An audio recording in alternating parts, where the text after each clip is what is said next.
अस्सलाम वालेकुम दोस्तों, आज की इस वीडियो को शुरू करने से पहले मैं आपको एक मैसेज देना चाहूँगा। सेल्फ हेल्प से रिलेटेड तमाम टॉपिक्स हमने एक नए चैनल पर अपलोड कर दिए हैं। आप वो सब कंटेंट वहाँ से देख सकते हैं, लिंक डिस्क्रिप्शन में मौजूद है। आज की इस वीडियो में हम जिस जानवर का जिक्र करने वाले हैं इसे अरबी ज़ुबान में अल असद कहते हैं, जिसका मतलब है शेर। शेर दरिंदों में सबसे मारूफ जानवर है। अरबी जुबान में असद यानी शेर की जमा असूद, उसदुन और आसाद के हैं और शेरनी के लिए अरबी जुबान में असदा के अल्फाज इस्तेमाल किए जाते हैं।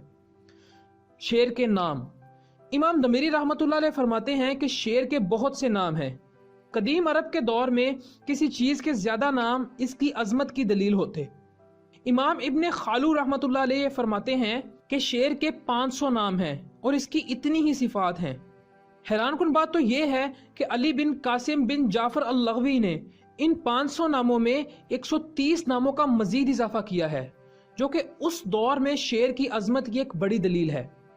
उनमें से चंद नाम मुलाहिजा फरमाएं: असामा, अल-बहीस, अल-ताज, अल-जख्दब, अल-हर्स, हैदर, अल-दवास, अल-राइब, जफर, अल-सबी, अल-अस्ब, अल-जरगाम, अल-ज़ैगम, अल-तैसार, अल-अंबस, अल-फजनर, अल-फरासफा, अल-कसूरा, खम्स, अल-लैस, अल-तमानिस, अल-महतीब, अल-हरमास, अल-वरूत वगैरह।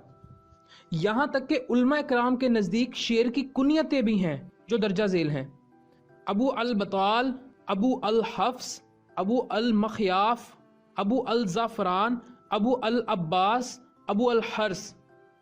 शेर से इब्तिदा की वजह, अल्लामा कमालुद्दीन दमीरी रहमतुल्लाह अलैह फरमाते हैं कि मैंने इस किताब हयातुल हैवान की इब्तिदा शेर से इसलिए की है कि शेर जंगली जानवरों में अशरफ व अफजल है।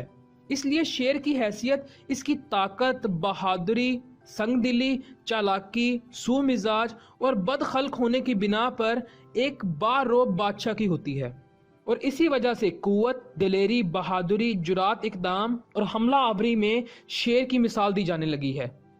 हज़रत हमज़ा बिन अब्दुल मुत्तलिब रज़ियल्लाहु ताला अन्हु को इसी वजह से असदुल्लाह यानी अल्लाह का शेर कहा जाता है।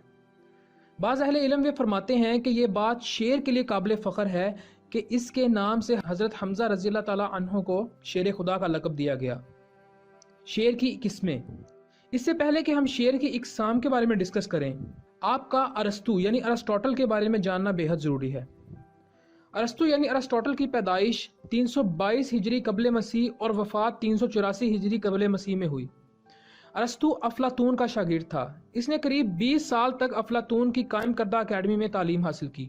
अरस्तु ने रियाजी, मंतक, फल्कियात, तिबियात, कीमिया, हयातियात और मेकानियात में कमाल हासिल किया और इन अलूम में ऐसे नज़रिए और असूल मुरतब किए जो कई सदियों तक अक़वाम आलम में रहनुमा असूलों की हैसियत से जारी रहे। इसने अपने दौर में अमली मुशाहिदों की बदौलत कई जानदारों को इनकी साख्त की पेचीदगी, नस्ल अफजाई के तरीकों और बाज़ दूसरी खसूसियात की बिना पर मुख्तलिफ अक़साम में तकसीम किया। इस तरह उस दौर में अरस्तु इल्म हयात का बानी हुआ। इसने 2 मशहूर किताबें लिखी: हैवानात के अज्जाए जिस्मानी यानी on the parts of animals और दूसरी तारीख़ हैवानात, हिस्ट्री ऑफ एनिमल्स। अरस्तु ने हर मौजू पर लिखा और इसका दावा था कि इसका लिखा हुआ एक एक हर्फ सच है। चलिए अब शेर की इक़साम के बारे में जानते हैं। शेर की इक़साम के मुतल्लिक अरस्तु ने कहा था कि मैंने शेर की एक ऐसी अजीबोगरीब किस्म देखी जिसका रंग सुर्ख था, इसका चेहरा इंसानी चेहरे के मुशाबे और इसकी दुम बिच्छू की तरह थी। शायद अरबी में इसी किस्म के शेर को अलवर्द यानी बमानी गुलाब कहा गया है। इसी किस्म का एक दूसरा शेर भी है जिसकी शक्ल गाय की शक्ल से मिलती जुलती है और इसके काले सींग होते हैं जिनकी लंबाई एक बालिश्त के बराबर है। उस दौर के माहिरीन हैवानात का कहना था कि उस किस्म की शेरनी के बच्चा देने का तरीका अजीबोगरीब है।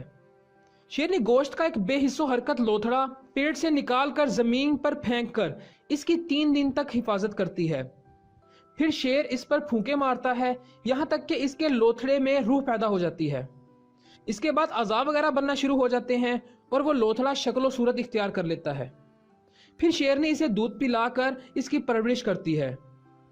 इसके बाद बच्चा पूरे 7 दिन का होने पर अपनी आंखें खोलकर इस आलम दुनिया का मुशाहिदा करता है اور قریب 6 ماہ بعد اسے اپنی ذمہ داری کا احساس ہوتا ہے۔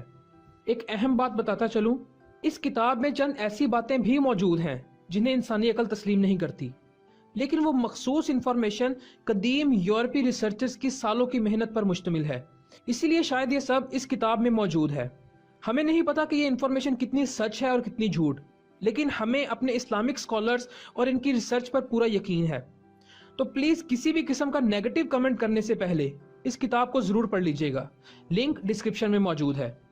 اور ہاں، اس جانور سے متعلق انفارمیشن کچھ زیادہ ہے جو ایک ویڈیو میں کور نہیں ہو سکتی۔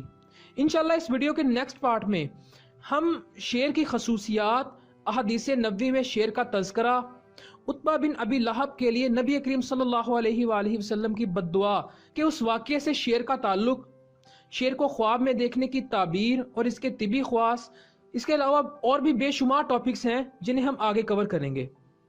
تب تک کے لیے اگر آپ کو ہمارا یہ کام اچھا لگا تو لائک کریں، شیئر کریں اسے اپنے فرینڈز اور ریلیٹیوز کے ساتھ۔ Finally, thanks for watching. اللہ حافظ۔